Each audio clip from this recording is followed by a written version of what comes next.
There was a lot of pressure. I think by the time I was about 7, I realized I was going to have to get a PhD. This is Dr. Jeffrey Hinton. His great-great-grandfather was George Boole, whose Boolean logic is the basis of binary code and the foundation of our modern digital landscape. Hinton's great-great-granduncle-in-law was George Everest, famous for his groundbreaking survey of, well, Mount Everest. My mother sort of made it clear that I didn't have to be an academic. I had a choice. I could be an academic or I could be a failure. He chose academia. I'm an emeritus professor at the University of Toronto. I'm also the chief scientific advisor of the new Vector Institute in Toronto. And he's an engineering fellow for the Google Brain Team. Hinton is the godfather of artificial intelligence. Hinton followed in the footsteps of many ancestors by attending the University of Cambridge. And I was the only student at Cambridge doing both physics and physiology. And I didn't have any biology background, so physiology was quite tough. And I was really excited because in the 3rd term, they were going to tell us how the brain worked. But their idea of how the brain worked was there's neurons and there's action potentials travel along the axons of neurons, and that's it. But they didn't actually say how it worked. So he left physiology and physics for the philosophy department. And they didn't know. And then I switched to psychology, and they really didn't know. So I ditched that and became a carpenter. A year later, Hinton heard about the artificial intelligence program in Edinburgh, and that's where he learned about neural nets. Neural nets are a way for computers to process information that are inspired by biological systems, like the brain. This was the birth of artificial intelligence, or AI. Hinton saw the potential, but he knew the computing technology to get neural nets to work was decades away.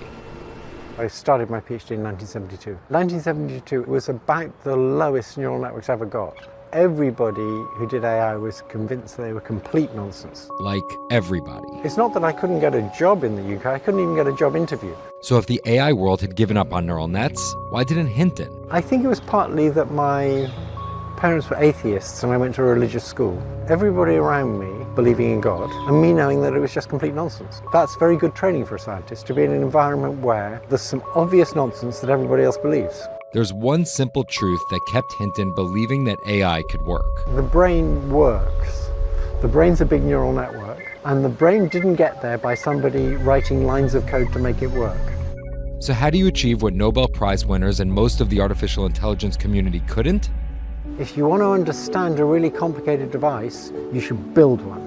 Much like his ancestor, George Everest, Hinton had a mountain of work ahead of him. But a small funding grant provided a small launching pad for Hinton's research. And soon he and his team were making progressively momentous discoveries. In 2005 and 2006, in Toronto, we developed this method of training networks with lots of layers that was more efficient. His work would become the brain behind a familiar voice. In 2009, 2 of the students in my lab developed a way of doing speech recognition using these deep nets that worked better than the existing technology. 30 years of technology condensed into a few months of development in Hinton's lab. That's huge, like Google huge. My 3rd student went to Google as an intern, and when he went there, he said he wanted to replace part of their speech recognizer with this neural net. And the neural net worked. Google immediately realized this is the future of speech recognition. They got it into a product in 2012. They were the first people to have a commercial speech recognition based on these deep neural nets. This was it. After working on this technology for decades, sticking with it even when most of the scientific community thought it was nonsense, it was finally proven technology that is now a part of everyone's digital life. It was sort of a relief that people finally came to their senses.